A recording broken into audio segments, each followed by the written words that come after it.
What time should I tell Rachel I'm leaving tomorrow? The text message glowed on Kaitlyn's phone. Sender, Dave Redhart. My husband's name. My best friend's phone. My hands trembled as I read the next line. 3 years of sneaking around is enough. I'm ready to finally end this charade. I stood frozen in Kaitlyn's kitchen, the anniversary surprise cake ingredients scattered across her counter. She had stepped out to take a call, carelessly leaving her phone face up beside the mixing bowl. The screen still displayed their conversation, thousands of messages stretching back months, years. The phone dimmed, and I quickly tapped it before it could lock. Tell her you're working late again, Kaitlyn had responded. She never questions it anymore. God, she's so trusting it almost makes me feel bad. Almost. My throat constricted as I scrolled up frantically, seeing fragments of their plans. Dinner dates while I thought David was at client meetings. Weekend getaways disguised as business trips. Complaints about me, mockery of my obliviousness. 3 years of lies unfolding on a 5-inch screen. I heard Kaitlyn's footsteps approaching and quickly set the phone down exactly as I'd found it. My face burned, but I forced a smile as she returned. Sorry about that, she said, tucking her phone into her pocket. My mom never knows when to stop talking. She looked at the untouched ingredients. Everything okay? You look like you've seen a ghost. I just realized I forgot the vanilla extract, I said, my voice surprisingly steady. I should run to the store. Use mine, Kaitlyn offered, moving toward her pantry. I just bought some. No, I said too quickly. I mean, I need to get some other things too. For the surprise. She nodded, her smile never reaching her eyes. Had it ever? David's going to love whatever you do, Ratch. He always says you're so predictable. She emphasized the last word slightly, a hint of something cruel in her tone that I had never noticed before. You know him so well, I replied, gathering my purse. 10 years of friendship, and I was only now hearing the contempt in her voice. I'll be back in 20 minutes, tops. Take your time, she said, already checking her phone. I'll get things ready here. I walked out, closed her door, and leaned against it, sucking in deep breaths of the scorching Phoenix air. My entire life was imploding, and I had 20 minutes to decide what to do about it. I didn't go to the store. I drove exactly 3 blocks away, pulled over and shattered. 10 years of marriage. 15 years of friendship with Kaitlyn. All fake. My body shook with silent sobs as I gripped the steering wheel.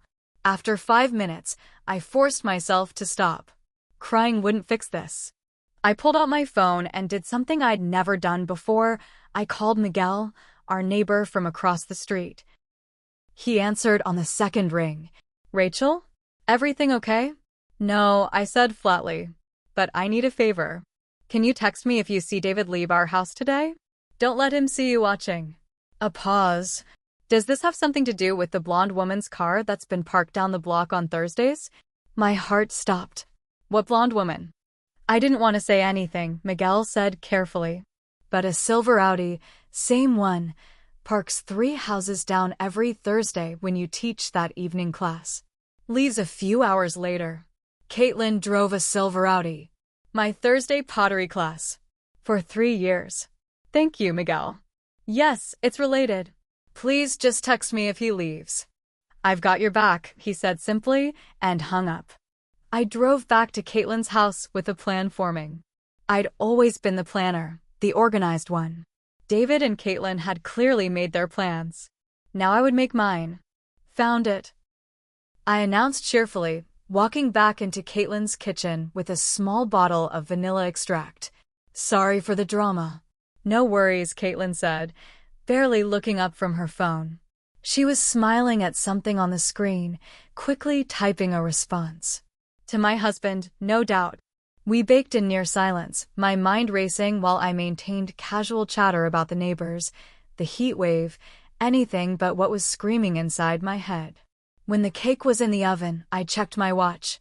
I should get going, I said. Still so much to do for tomorrow. The big 3, Kaitlyn said with a smile. 3 years of marriage. That's commitment. The audacity nearly stole my breath. It really is, I replied, meeting her eyes. It's about trust, don't you think? Something flickered in her expression, surprise, perhaps a touch of unease. Among other things. Thanks for letting me bake here, I said. David would have seen it at home. What are best friends for, she replied. To sleep with your husband, apparently. Everything, I said with a tight smile. See you tomorrow at the party? Wouldn't miss it, she said, already turning back to her phone. I left with the cake, carefully placing it in my car. My phone buzzed with a text from Miguel. He just left. Overnight bag. I drove home slowly, strategizing. By the time I pulled into our driveway, I knew what I had to do. Our house was silent and empty. I went straight to David's office and sat at his computer. No password, he'd always said he had nothing to hide from me. Lies upon lies. I found his email easily enough, and the folder marked taxes. Inside were documents I'd never seen, despite handling our finances. Property transfers. A deed showing our house, the one we'd bought together a year after our wedding, had been transferred solely to his parents last year. My name removed. For asset protection, the cover letter from his lawyer read, as discussed, this shields the property from potential claims in the eventual divorce proceedings. Eventual divorce.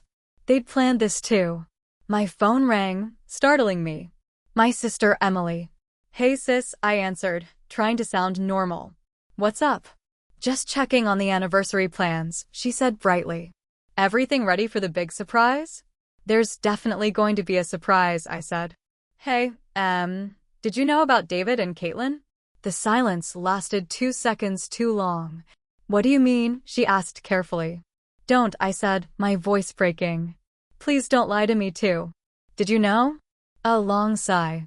I wasn't sure, she said. I saw them together once, at that resort in Sedona. They didn't see me. I told myself it was innocent, that I was jumping to conclusions. When? I demanded. Last summer, she whispered. I'm so sorry, Ratch. I didn't want to hurt you without being certain. I closed my eyes. So you let them hurt me instead. It wasn't like that. I was trying to protect you. I have to go, I said and hung up. The betrayal expanded. My sister. Who else knew? Was I the only one not laughing at the oblivious wife? I scrolled through David's emails, searching for more evidence, and found it everywhere. Hotel confirmations. Emails about their future. Messages to his parents about how to break the news to me after our anniversary. They were using our 10th anniversary party, that I had planned, that I was paying for as the last hurrah before destroying me. My phone buzzed again. David, working late tonight. Don't wait up. I almost laughed. Instead, I took screenshots of everything, emailed them to myself, and then did something I'd learned from my website design work. I created a special presentation folder on our shared cloud drive, labeled it Anniversary Slideshow, and began uploading. Every incriminating email. Every text I'd managed to recover. The property transfer documents. All organized into a tidy slideshow with a title page, A Decade of Deception. When I finished, I walked through our house, apparently no longer mine, touching familiar surfaces. 10 years of memories, tainted now. I packed methodically, taking only what was irreplaceably mine. Clothes could be replaced. So could furniture. I took my grandmother's jewelry, my professional equipment, important documents. 3 suitcases. 3 years of marriage reduced to 3 suitcases. Miguel texted again. You okay? Need anything? Information. I replied. Can you come over? He arrived 5 minutes later, concern etched on his face. I'd always liked Miguel, a quiet, divorced graphic designer who kept to himself but always waved from across the street. What can I do? He asked simply. Tell me everything you've seen, I said. How long has this been happening? He sat at my kitchen counter, hands clasped. The Thursday visits started about 3 years ago. But I've seen her car other times too. Usually when you're out of town. And you never said anything, I said, the hurt creeping into my voice. I didn't want to be the neighbor who stirs trouble, he said regretfully. What if I'd been wrong? And then a few months ago, I overheard them in your backyard when you were at your sister's. They were planning something, talking about timing. I almost came to you then. I wish you had, I whispered. What will you do now? He asked.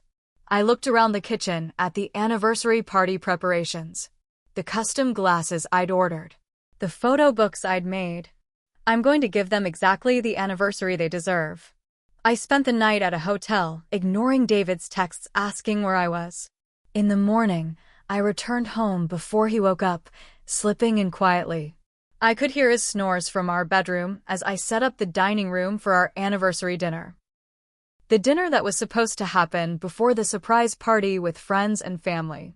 I connected my laptop to our TV, making sure the slideshow was ready to go. I set the table with our best china, lit candles, and placed a single envelope by his plate. Then I made coffee, its rich aroma filling the house. Right on cue, David shuffled into the kitchen, hair rumpled, eyes bleary. There you are, he said, yawning. Where were you last night? Final preparations, I said, handing him a mug. Happy anniversary. He took the coffee, kissing my cheek. Happy anniversary, babe. What's all this? He gestured to the dining room. I thought we could have a special breakfast, I said. Before the party tonight. That's really nice, he said, looking slightly uncomfortable. Let me just grab my phone. No phones, I said firmly. Just us. For our special day. He hesitated, then nodded, sitting down at the table. I brought over a plate of his favorite breakfast. Eggs Benedict, perfectly poached eggs on crisp English muffins with hollandaise sauce. I'd gotten up early to make it. One last meal. This looks amazing, he said, genuinely pleased. He noticed the envelope. What's this? Open it after you eat, I said, sitting across from him. Tell me about work last night. Any breakthroughs on the Henderson account? He choked slightly on his coffee. No, just the usual stuff. Paperwork. That's funny, I said, keeping my voice light. Because Henderson signed with their new agency 3 weeks ago. You told me yourself. His fork paused halfway to his mouth. Right, I meant the Johnson file. I nodded. And how's Kaitlyn? Have you talked to her recently?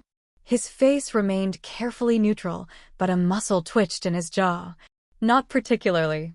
Why? Just wondering. She helped me bake a cake for tonight. She seemed happy. That's good, he said, focusing intently on cutting his food. You know what's interesting about Kaitlyn? I continued. She's such a good friend.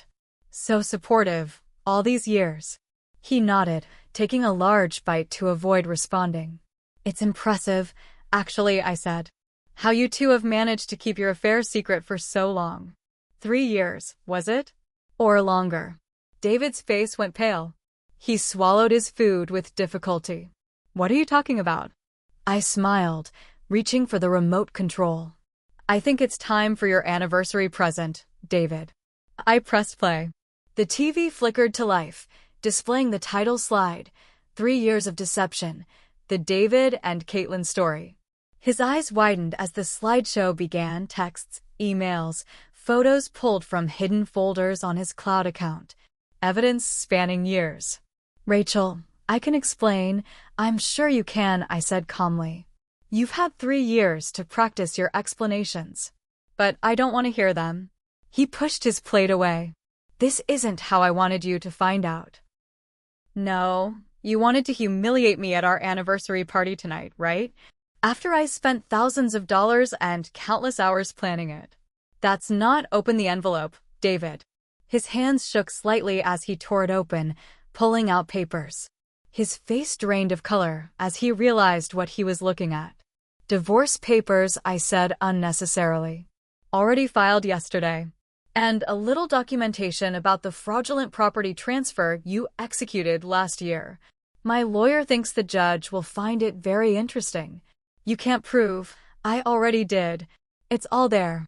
Now, here's what's going to happen. The anniversary party starts at 7. Everyone will be there. Your parents, my family, our friends. All the people who've been lying to me or laughing behind my back. And, do you know what they're going to see? I gestured to the TV, still cycling through evidence of their betrayal. You wouldn't, he said hoarsely. You don't know me at all if you think that, I replied. But then, you never really knew me, did you? You just saw what you wanted. A trusting fool you could manipulate while you built your real life with my best friend. Rachel, please, we can talk about this. We're done talking, I said, standing up. I've already moved my essential belongings out. I'll collect the rest later.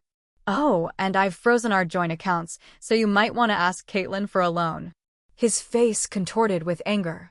You vindictive bitch, careful, I warned. Everything in this house is being recorded right now. My lawyer advised it, given your history of creative interpretations of the truth. He fell silent, staring at the papers.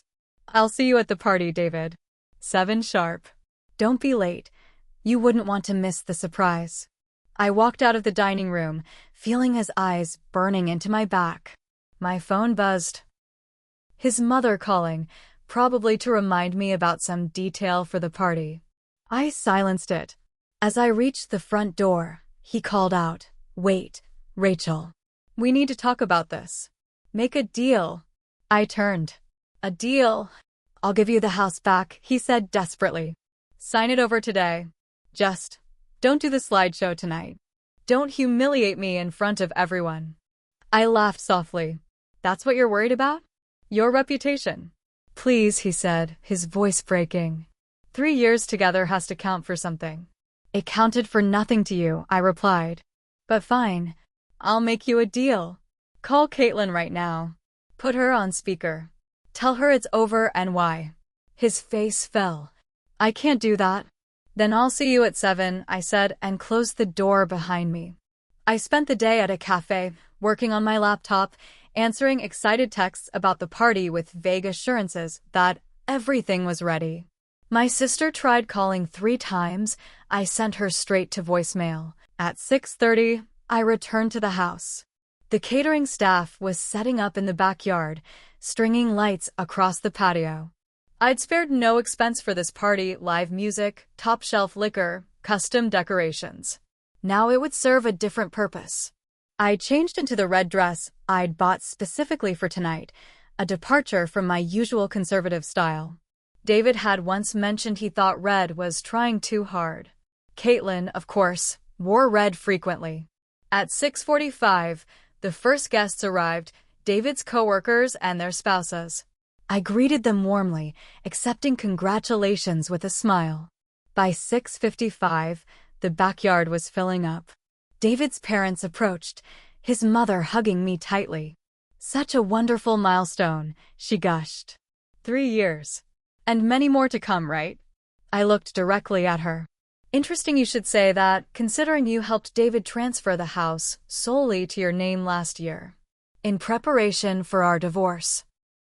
Her face froze, the smile becoming a grimace. I don't know what you're save it, I said quietly. I know everything. The only question is, did you actively help them plan it, or just enable your precious son as usual? His father stepped forward. Now, Rachel, there's no need for this kind of talk at a celebration. Whatever misunderstanding. 7 o'clock, I said, glancing at my watch. Almost showtime. I moved away, circulating through the crowd, accepting compliments on the decorations, the food, how happy everyone was for us. The perfect hostess. At precisely 7, David arrived.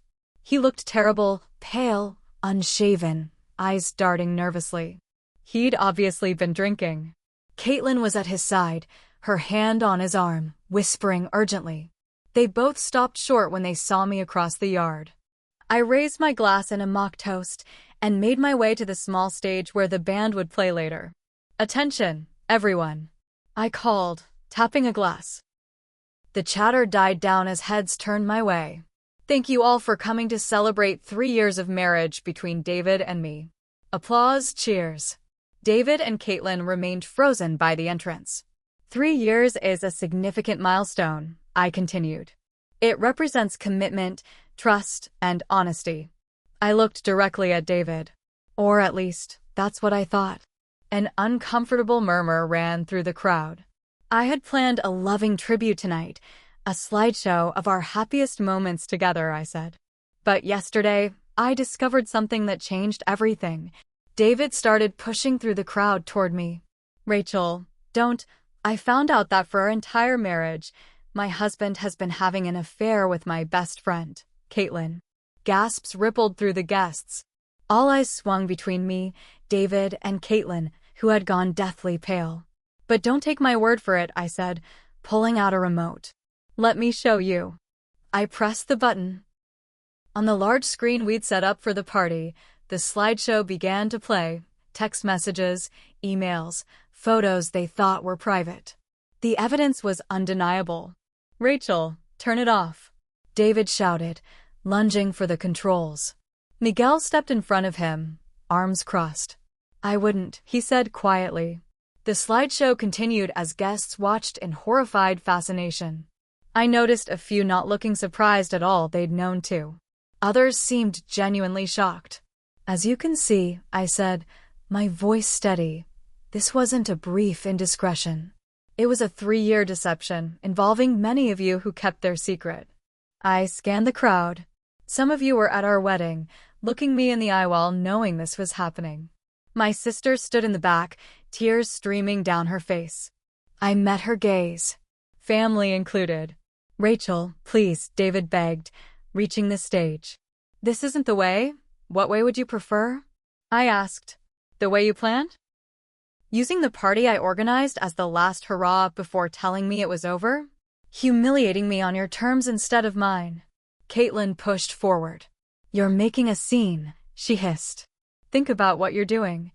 I've thought about nothing else for the past 24 hours, I replied. And I decided that if my marriage was ending, it would end on my terms. With truth. I turned back to the guests. I filed for divorce yesterday. This party is no longer an anniversary celebration. It's a farewell to 3 years of lies. Please enjoy the food and drinks. I paid for everything after all.